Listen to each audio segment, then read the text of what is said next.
I'd like to call this meeting of the Darien TV79 Advisory Committee to order. It is July 27th. It is 7:32 p.m. We have a quorum. May I have approval of the minutes? Motion to approve. And Dave Deaver seconds. All in favor? Aye. It's passed. Programming, Mr. Cameron. Can you share the screen with me so I can show a couple of charts? You have the ability to share the screen. I am wonderful. That'll be great. What are we going to show? Here we go. Okay, can you see that? Yes, we can. So this is the report that I do on a quarterly basis for the Board of Selectmen, and I sent you a copy of this. I presented it in person. The highlights that I just wanted to call out to you were a couple. One is that the Inside Town Hall and the Community Matters series is, at least anecdotally getting raves. It's very well received. It's getting a lot of hits. So I did one with the town tax collector, very timely. The town treasurer, what happens to your check after it's cashed? I finally got the three senior members of the Board of Education to sit down for a chat. Interviewed the Youth Commission, Parks and Rec Director, did a piece with Sound Waters. You can see the rest of them, regular kind of events and stuff. We also did a legislative update, which we can talk about if you would like, Mr. Chairman, or we can just move on down the road. Go ahead and talk about the legislative update. Okay. As you know, we have a policy to not run anything on TV79 that is what I would call political. Go back out of stop share. So I guess it was through the library I noticed on community scheduling that there was an upcoming legislative update that State Representative Tracy Mara was going to be holding. And I thought, well, I'm sure this will be a Republican event because she's there. And I went through a long process talking with Mike, talking with the chair of the Democratic Town Committee, talking with Representative Mara. And it turned out both of them stayed reps, Tracy Mara, who represents Darien, and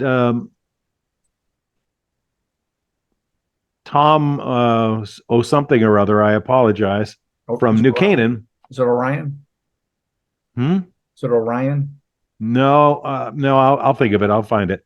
Anyhow, the state rep from New Canaan, who also represents a tiny corner of Darien. So I looked at this and I said, they're both Republicans. There are no Democrats there. There's no balance. It's not the League of Women Voters that's sponsoring it. It's them, the representatives. So I contacted Representative Mara, who is in her first term, and just explained to her I wanted to let her know why we couldn't cover the meeting, because we have a prohibition against political events. And there are quite a few of them involving Republicans and some with Democrats, and we just don't cover them. She said, okay, I take your point. And I said, but yeah, if you had some Democrats there, if Bob Duff were there, or she said, well, there are no state representatives representing Darien who are other than Republican. I said, you mean the entire state representative constituent from the town of Darien is the two of you, and you just happen to be Republicans? And she said, yes. Part of the redraw. So in consultation with our chairman, we decided, let's go ahead and do the meeting. Nothing uneventful happened. The Democrats were not happy with us, but we just played fair and square. So no repercussions since then as well, too. Going back to the update. Let me, Jim, just add one point to that. Sure.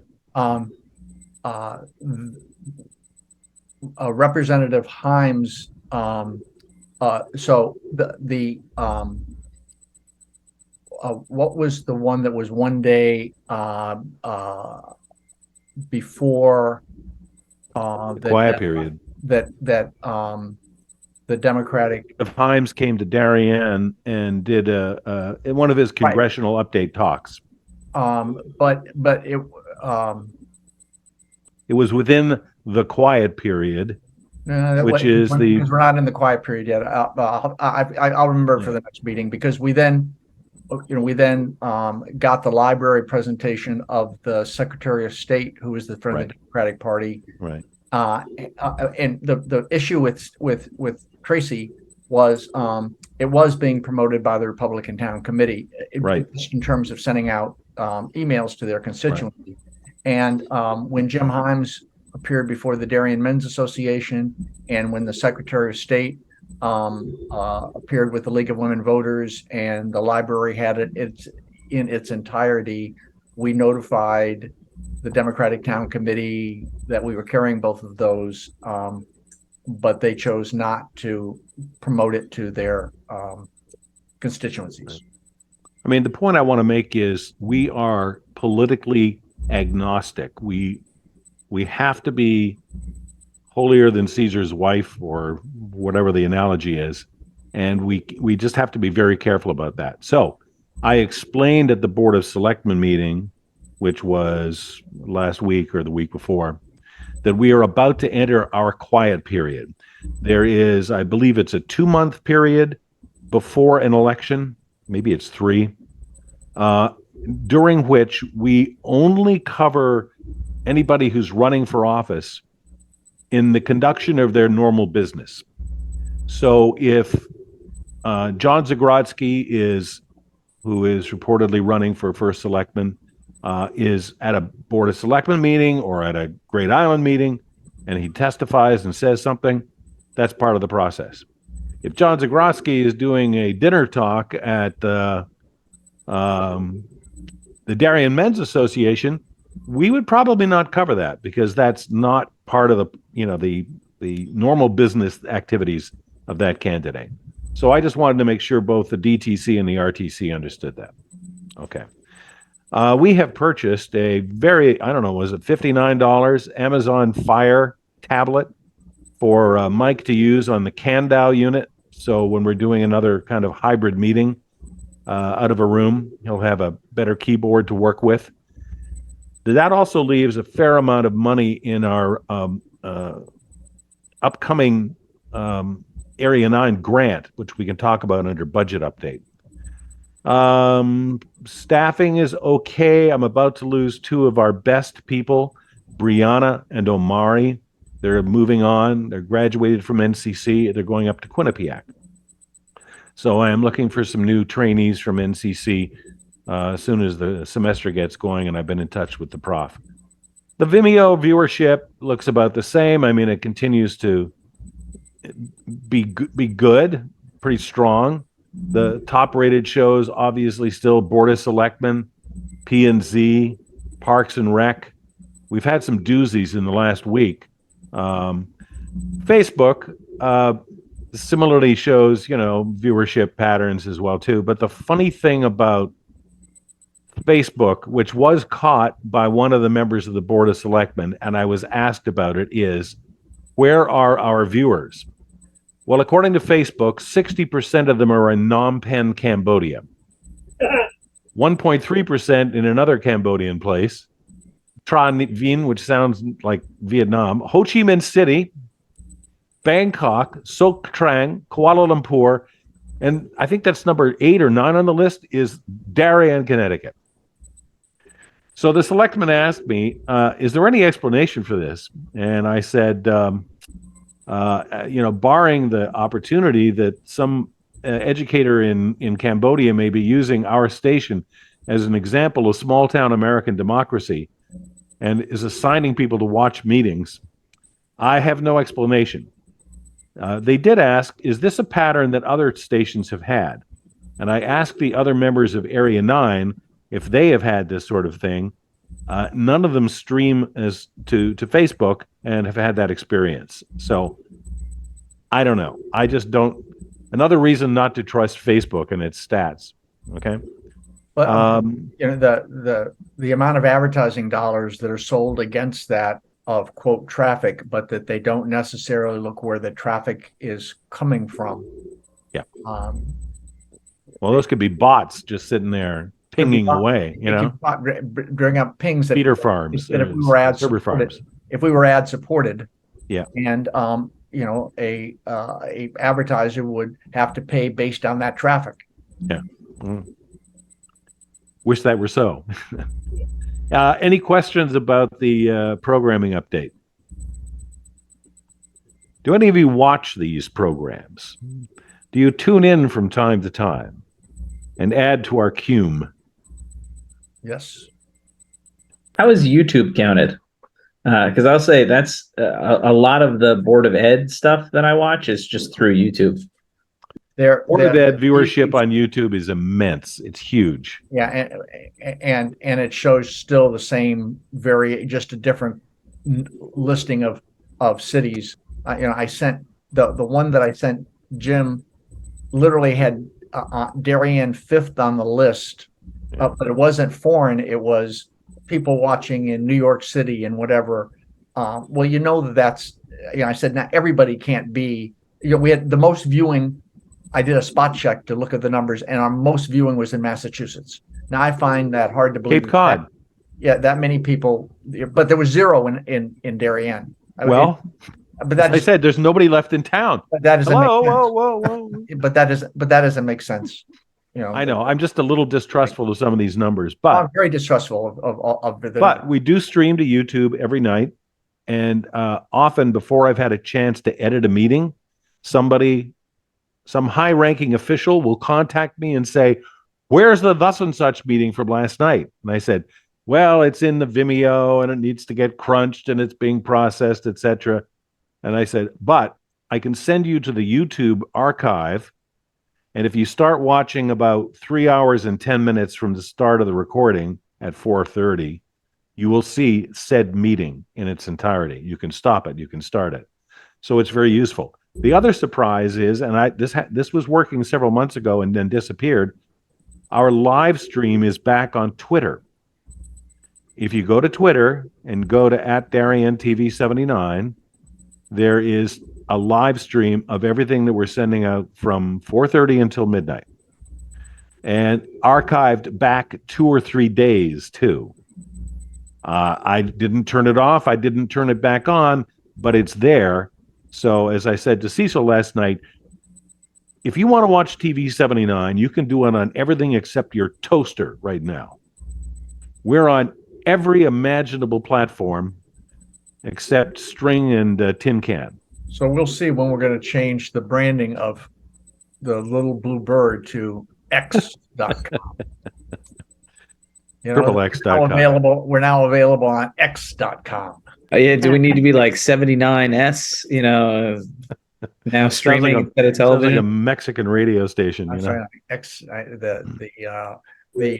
the porn site tweeted thanking Elon Musk for the dramatic increase in their traffic because people got confused between. Any other questions about programming? X video. Before we move on to the fun part of tonight. I will say, Jim, that I think that when the stream stopped to Twitter a couple of months ago, we didn't do anything to make it start again, and it's my belief that that was entirely a function of the Michigas at Twitter. Quite possibly, they probably had to turn everything off and make sure that the lights didn't dim. So then they kind of added things back until they blew a fuse, I guess. But yeah, so I mean, it's there. I can point to it if people want to watch it. We have a lot of people watching one of those streams. I am not convinced that we have 5 people watching on our cable TV channel at any given time. A lot of Vimeo, a lot of YouTube, a lot of archival. Good response to the program guide. I can tell the program guide has persuaded people to go back and watch. Oh, they had a discussion about pickleball, and it almost came to fisticuffs with the tennis people. Okay, that's the meeting I've heard about, and they can click on it and go to it. And I could see the numbers, spike on the weekend as well too, because of the program guide. So, if they're not watching live, okay, fine. But when there's an important meeting like P&Z last night, voting on the state on Great Island, live viewers, I could see them. And we were the lead story in the Connecticut Examiner today, based on their usage of TV79 to be able to cover the meeting. And I tipped off the reporter it was going to start late and when it was coming up. And I'm happy to work with the media. The reporter did an excellent job. Sophia, she does a good job. Yeah, Reported an excellent job. I've come to tremendously value the Connecticut Examiner. I was not a subscriber until recently, and they really pony up the $15. I paid the $15, and but the amount that they cover around the state of what's happening in the planning and zoning committees and the rezoning on virtually every city like ours in the state are having similar kinds of meetings about affordable housing.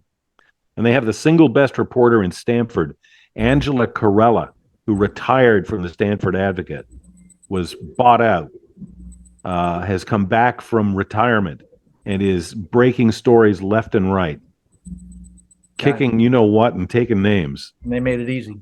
Yeah. All right, you want to go into technology? Let's move on to the stuff here. All right. So I sent out to all of you the site that we've been playing with. Cecil and I did a test, TLDV. It's a site out of France.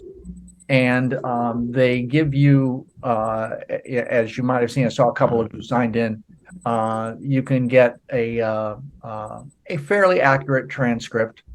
But the more interesting example is literally within 3 minutes of a meeting ending, I get an email with the link that can be shared in public, but then also the meeting broken down with timestamps. So here's an example of the department heads meeting, and Jim was there. We can go down to here it is. Discussion about TV79 programming. Discussion about TV79. And so we go to there. So that, in effect, opens the meeting at that place. It opens a meeting that place. You can be going down here. Let me go down on this form. You can do it by tags or by. So you were at the. There you go. And so. Discussion of TV. I don't want to do the first one. Discussion of TV9. Thank you, and I want to thank you, Monica, because we. So it's not exact. It gets the last 30 seconds of the that was all the town treasurer.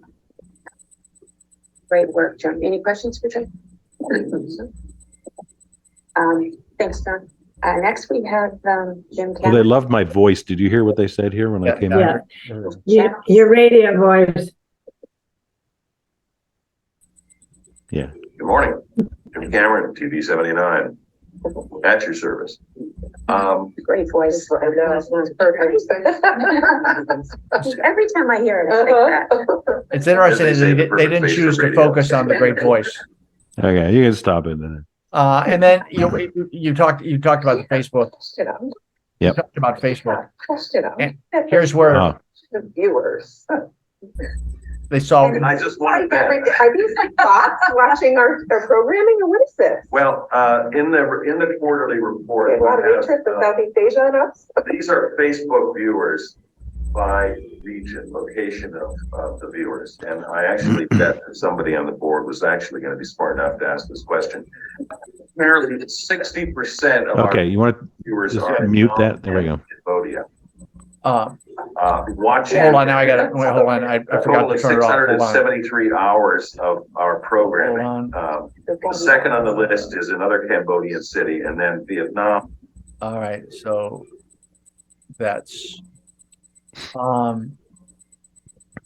so what did you do? Just input the video to that site and it generated all that? Usually that's what I was playing with. Usually when I log into the meeting, I click on the button that's been downloaded into my Zoom application, and then it joins as a participant and records the meeting as a participant. And I have not had the problem on, so we'll find out if it's operating in the background, but it's not on my list of participants, so it's probably not operating. Yeah, no. How do you, I mean, when you get a recording of a meeting, let's say it's on Vimeo, how do you input that? For those 2 demo meetings, I actually set up a one-person Zoom meeting and shared my screen and recorded it. So you have to go through Zoom. Right now, I have to go through Zoom. If I've talked to Cecil, and if we were to upload it directly to them, Cecil thinks it could be integrated into TV79.com. The question is whether or not it offers the same functionality of, is it a one-stop process where it's another place that Vimeo sends the video, or would it require a second upload beyond what you do with Vimeo, or does it replace Vimeo? And who is going to be doing these uploads? What the only efficiencies is if it were to replace the upload that you're currently now doing, you're now doing it to Vimeo. It's a question not whether or not you would do it to this service, and DarianTV79.com links to that rather than to Vimeo. Their economics are $25 a month and up to 25 meetings a month. Each meeting can't exceed 3 hours.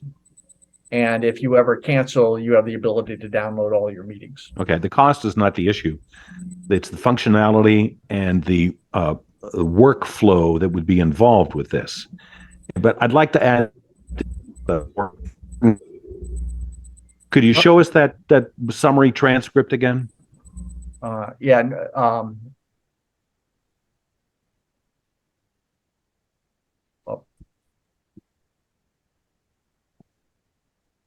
All right, you can see it now. No, I see a browser. I want to see the summary that you sent us out that you were clicking from to go to look at the video. It was the summary of the department heads meeting. It looked like a Word document. You're in a browser. Oh, it's the same thing, but let me find the browser.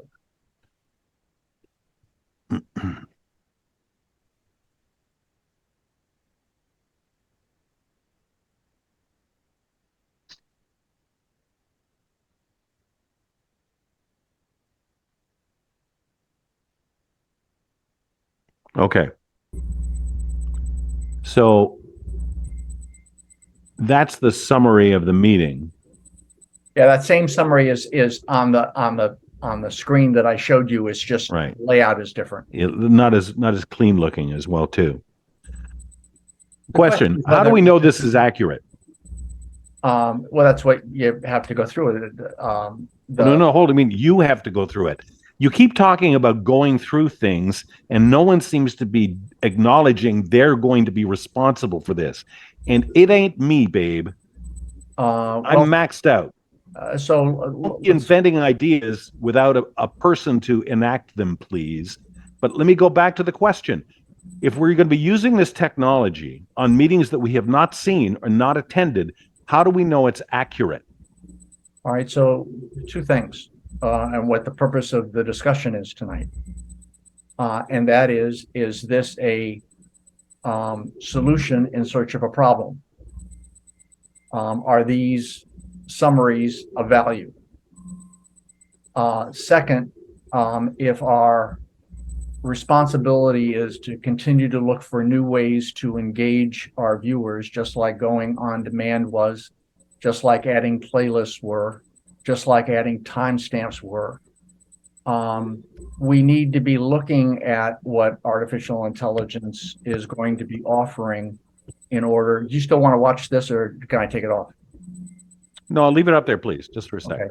Okay. So we have to be aware of what's happening technology-wise to find out if this is another tool. The journalism firms, companies are all beginning to experiment. And again, how do you if there was if it turned out after careful review, this was 90% accurate, can you put at a disclaimer at the bottom, this summary was created by artificial intelligence and has been not reviewed by a human editor, whatever disclaimer language that And you put that at the bottom? you put it at the top. No, you put it at the top in big, bold letters. Here's my concern. I think if we can do things to increase viewership of actual meetings, that's great. Timestamps for the boards and commissions that do it are great, although I still have to edit them down. 5,000 character limit in Vimeo for text after a meeting. These things could run to much more than that. So the concern I have is it accurate if we post things even under our name with a disclaimer and there's something wrong, they're going to blame us, not just the AI people, okay? Also, looking at just the way this has been formatted, it doesn't list, hi, this is Bob Smith, I'm the Director of Public Works. It has time hacks and summaries.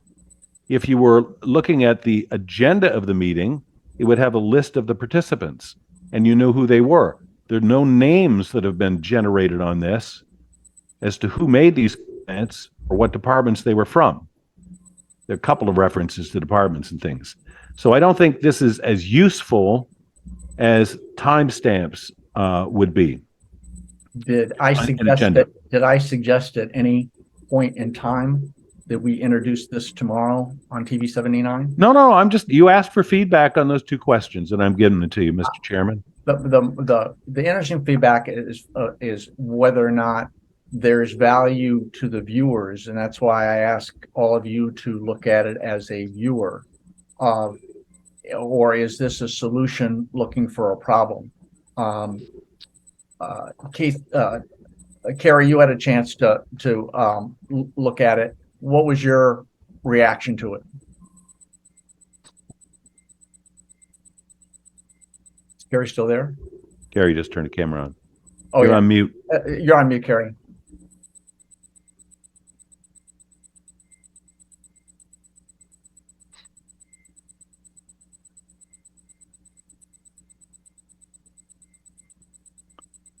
Can you unmute her? Carrie, I can't unmute her. She has to unmute herself.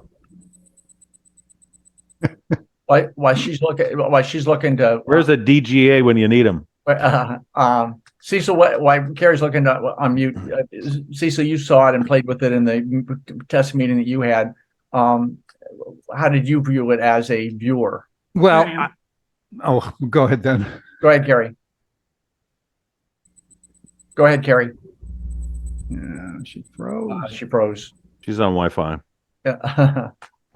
Cecil, go ahead while Carrie. As I came back to you and said, I think it's a terrific start, but it's way far from perfect. Well, actually, the summaries are, I think, better than the transcripts. Truthfully, the transcripts attribute statements to incorrect people, and they flub where there are breaks and things like that. I would, it's probably 90% correct, but it needs to be a lot better than that to be what's the word I want, a genuine record of the meeting. The problem is, if you are putting up a transcript, you'd like it not to have anything significantly incorrect in it. This technology is only going to get better. I love the name of this company, by the way, TLDV, which is, I assume, short for too long, didn't view. Oh, that's what right? Good. Well, that's what TLDR means, too long, didn't read. Very good. It's clearly something's going. The thing that worries me is I can't at the moment figure out how we integrate all these different products in a way that is really useful. I mean, the videos and the transcripts and all that stuff are literally on the website that's run by TLDV. I don't know how we could integrate that with the website we have currently or with Vimeo, even if you move to a different website. I can sort of see that you could post transcripts on the town website, along with the agendas and minutes of the meetings and things like that. I mean, it might be useful to do. On the other hand, I could easily see that the people who run the meetings might object to having the transcripts. I don't know. The other thing is this AI thing is coming, and we'll either lie down and get run over by it or jump on board. Vimeo has made a deal with something called Rev, which does closed captioning. I actually think for viewership, for actually watching the show, one of the biggest things we could do is have live closed captionings, which are incorporated right into the recordings that go to YouTube and Vimeo. Mm-hmm. That to me would be a really huge deal. Because a lot of people are like me and they need to watch the TV with closed captions on now. It's interesting seeing these don't get better. Fun. It's interesting seeing the advancements of YouTube with their closed captioning and their transcripts. Right. And that's the other thing about TLDV, I would say, is that they are jumping into water with a couple of sharks. I mean, YouTube and Vimeo really are in a position to, hand them their heads. But I don't know. They're going to be bought. And Zoom's going to have this functionality. Exactly. Yeah. Exactly. And you're certainly right. Somebody could easily go buy them. Yeah, I just did interesting when you talk about I was on the board of a transcript company for 25 years where NBC was one of our clients, and we guaranteed 99% service that was accurate. That no longer became a sustaining model in the world of AI, as broadcasters were willing to say, YouTube gives me 90%. I'll go with close that enough and have an editor work on right. I don't right. Because the first 90% of accuracy costs 90% of the cost, and the next 9% costs the other 90%. I mean, the closer you get to perfection, the higher the prices go, and it's a steep curve. So I can easily see that, where money interacts with accuracy, money's going to win. So Carrie, you're I'm going to ask Carrie. You're unmuted and you look like you're unfrozen. Do you want to give us your input? I found it sort of user-friendly, like the search feature. But to Jim's point, if you don't know what you're searching for or who you're searching for, I think it becomes a problem. Like you said, Jim, there were no names of anybody at the meeting. But I did find when I needed to search for something that I knew was there, I found it pretty easy. It seemed, like you said, about 90% accurate. I was just jumping around checking to see if the transcripts matched. And it seemed about, sort of. Yeah, you froze again. I don't know if it's me because there's a huge thunderstorm going through where I am now. Want to be more accurate, but I think this is only going to improve over time. Yeah, I wish I had that it was working for doing this meeting, because Dennis, it'd be interesting to get your point of view in terms of having to do the minutes of the meeting. How much value would it be for the person taking the minutes in terms of your editing? The history teacher in me hates this. I think it undermines civic mindedness. It's as dumb as it sounds.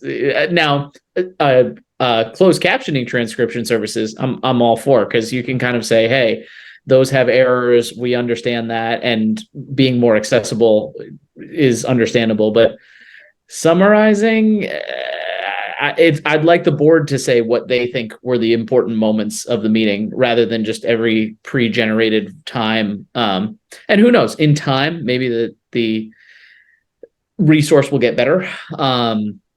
Or there'll be something to that, or, I don't trust saying, oh yeah, pre-generate and now you listen to make sure it's good. I just think people won't do that and they'll just submit it. Not to say that our crew doesn't, but if this was some other board reviewing, they got this as their minutes and hey, do you want to submit this? I'd be a little worried. So I like the idea of keep an eye on it, but I'm not a fan of implementing it anytime soon.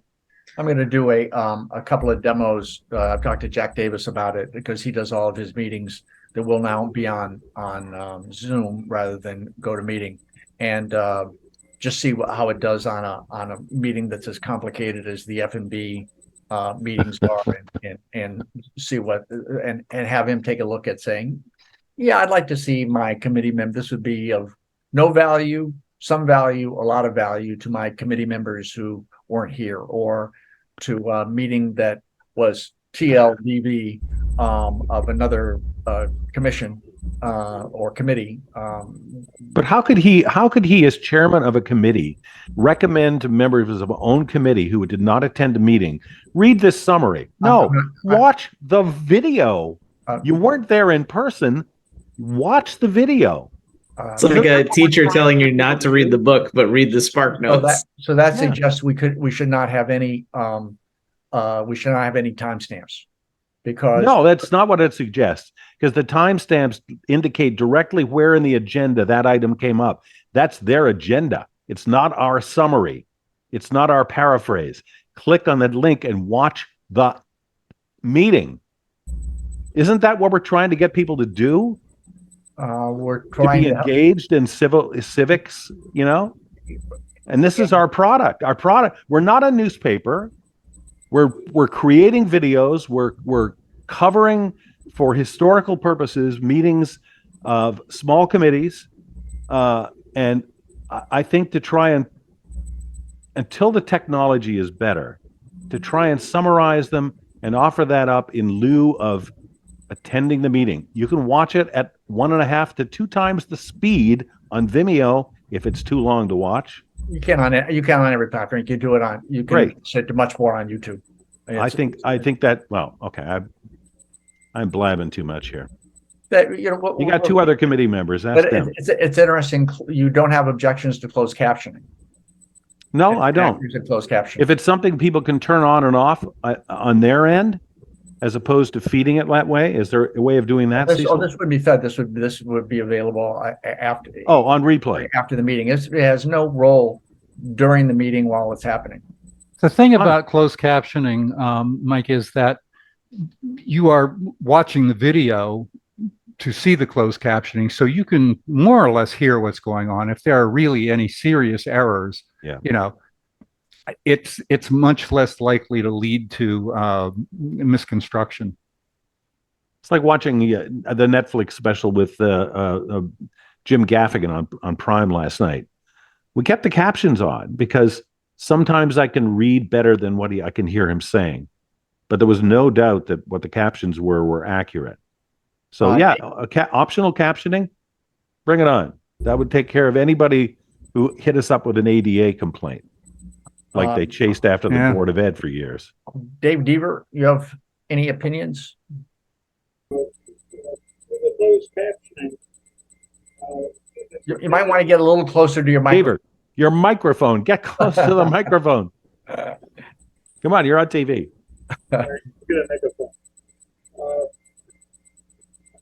If the closed captioning is embedded and you can turn it on your TV, then that's the way to go. They have the full text embedded into the full text embedded into the.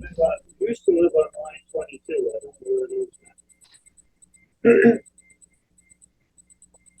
I can't hear you, Dave. Where's your microphone? Somewhere on the floor, No, Is it on that camera?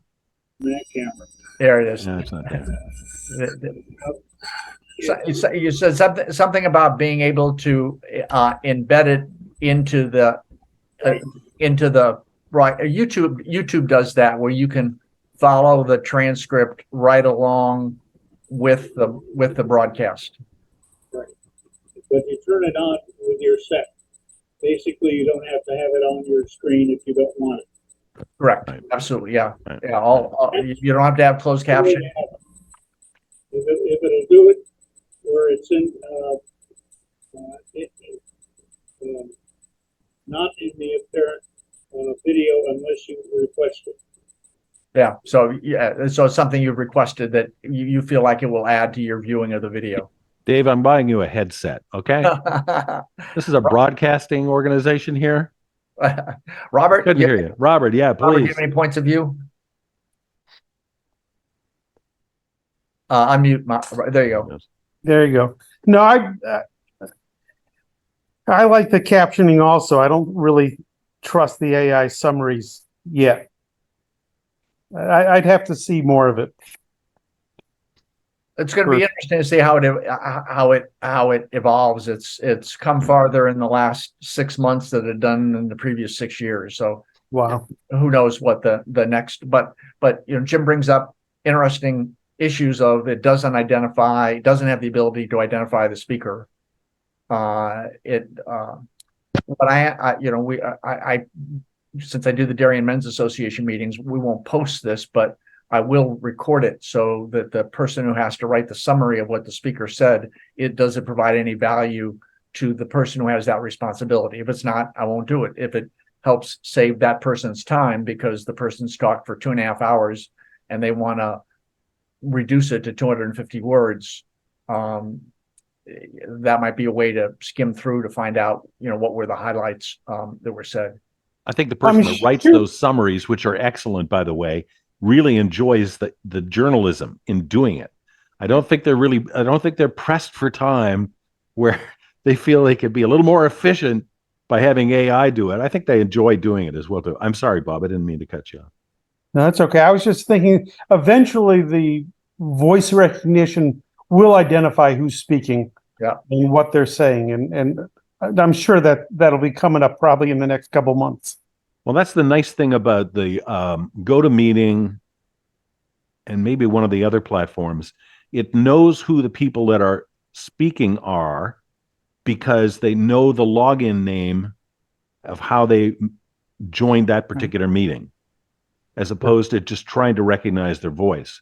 So when a transcript comes up from a GoToMeeting meeting, Microsoft Teams probably as well too, it says, Carrie said such and such, Robert Flynn said such and such. And again, assuming it's somewhat accurate, but I don't think people. Let me go back to your first question, Mike. Is this a solution in search of a problem? It's not the solution quite yet, but it might be going down the road. And the problem is, as Cecil was alluding with the name of the company, there's too much content. Content is everywhere.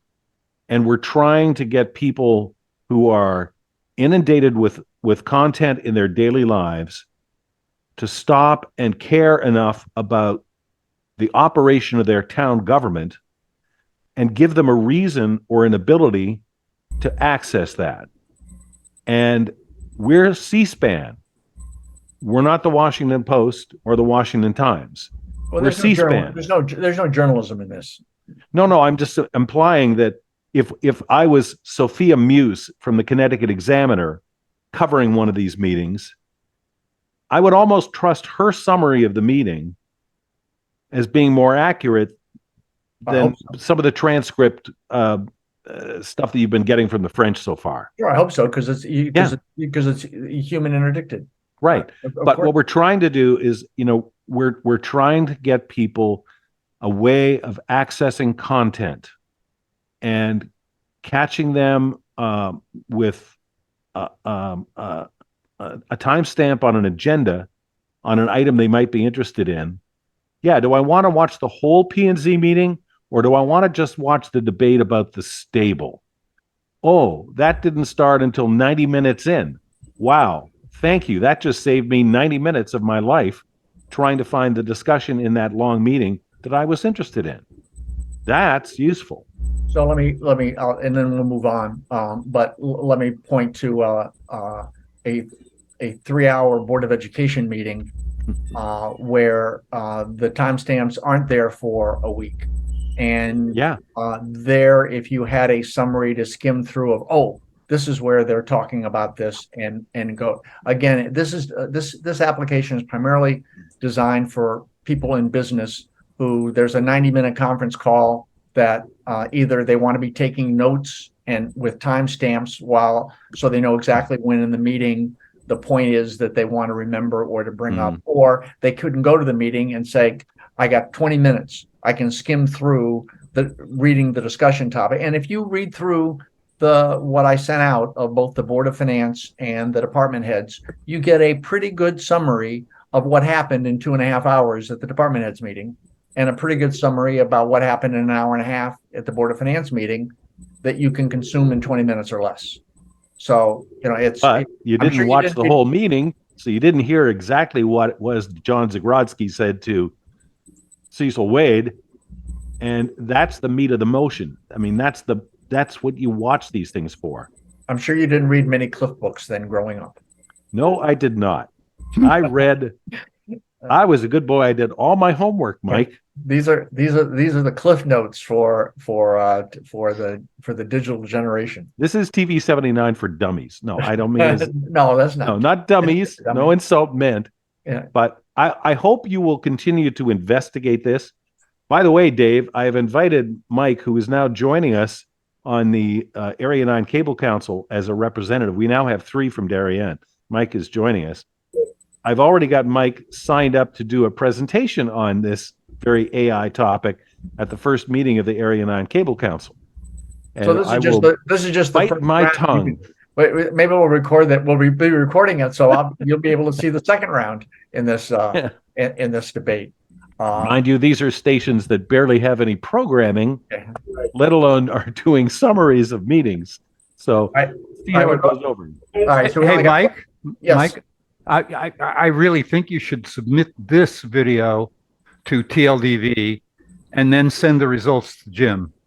Yeah, unfortunately, it didn't look like TLDV. Then the AI will know that I said I didn't like it. What are you doing? Yeah, TLDV for some reason didn't add itself as a participant. So for some reason I don't think that hasn't happened before. Well, I did suggest to Mike that as he was going to test this, to test it on a meeting that he might have attended. Somebody is growling. Deaver, is that you again? Yeah, I did watch the department heads meeting. Yeah, but if you watch a meeting that you attended and then look at the transcript, that's a good test. The problem is you're not watching all the meetings. You're not attending all the meetings. Dave, I'm gonna have to please hit mute because that noise is coming from you. You're coming from you. Yeah. If we're offering summaries of meetings that we haven't seen or we're not familiar with, and somebody who was there went, no, that's not what happened, who are they going to blame? Us. Well, I don't find many people blaming YouTube for the inaccuracies in the transcripts. YouTube the transcripts. That's not AI. That's not an AI summary. No, it's not a summary. No. Yeah. Why don't we move on to the better news about the auditorium? Oh, that's what I was suggesting. I said good things coming. We had 11 minutes left. Now we have 9 minutes left. No. You want to give a summary of the auditorium? The auditorium project is moving apace.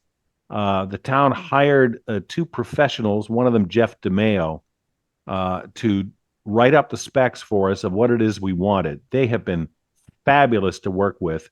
Mike has been attending meetings, Lois Schneider from RTM, Kate Bush, the town administrator. I've been there representing TV79, and they've come up with an incredible package with monitors on the stage, rear projection screen, a video projector for the stage, a direct feed up to TV79. We'll be able to control all of the cameras that they have, in addition to our own cameras, using a Apple iPad control system. I mean, it's going to be fabulous. I I believe the ARPA committee gave them a little more money, which was over and above the previous allocation from that grant, to make sure that we were going to do it and do it right. And Kate persuaded them to do that. So I think they're just ready to issue the RFP pretty soon. And if any of you, I sent Kate 3 companies that expressed an interest in receiving the RFP. If you know anyone in your circle that does AV work, the beauty is the design is pretty much all done now. Someone who wins an RFP can come in and request to make changes to the design and the equipment that's designated to buy and whatever. But it's a very, very complete RFP. And so if you happen to have any friends who run top-notch audio-visual firms and might be interested in receiving the RFP, let me know and I will provide that information to Kate, because hopefully it's going to go out next week. And the 2 consultants that put together the RFP are going to babysit the entire process and be compensated for that as well too, which I think is great, because none of us have the technology skills. Maybe Cecil, but he's in another town now. Yeah. Deserted us to actually make this thing happen. It'll be fantastic. Cecil, have you seen the RFP or the write-ups they've been doing? Oh, Mike, we got to send it to him. Yeah, I'll send it to him. Yeah. Okay. One thing before you go to the budget, we do not have another meeting before election night. There's not going to be a lot of drama in this election night. I don't know about any RTM contested races. I'm not sure of any other contested races. Are there? Other than maybe in the RTM, there isn't at the Board of not that I've heard. Finance. So it was fun in 24 trying to get the results, because there were some races in doubt, and there was a lot of interest. I don't know how high the interest is, or whether or not there's any be able to post the results once we have them on a bumper on TV79. We'll see. More importantly, I'm hoping that there's somebody like the League of Women Voters that does some candidate nights this year. They did not do candidate nights last year. Do it because for a lot of reasons. The party chose not to come. Well, I don't know what the reasons were, but even though these are uncontested races, no, the first selectman's race could quite potentially be contested with a third candidate, a perennial who has a lot of opinions and makes for interesting television sometimes too. No, that couldn't be right. Oh yeah. Let's get on to the budget before we get in trouble. Yeah, budget. Okay, thank you. You saved me from real trouble. We overspent our budget last year, ladies and gentlemen. We ran out of money at the end of May for camera operators. We've asked for more money this year. How did we cover this gap of the month of June, which was rather busy? We dipped into some of the Area 9 Cable Council money, which we receive as part of our grant process, and which we have been squirreling away studiously. So we had no trouble meeting the gap. But I'm going to try and be careful with the spending this time through.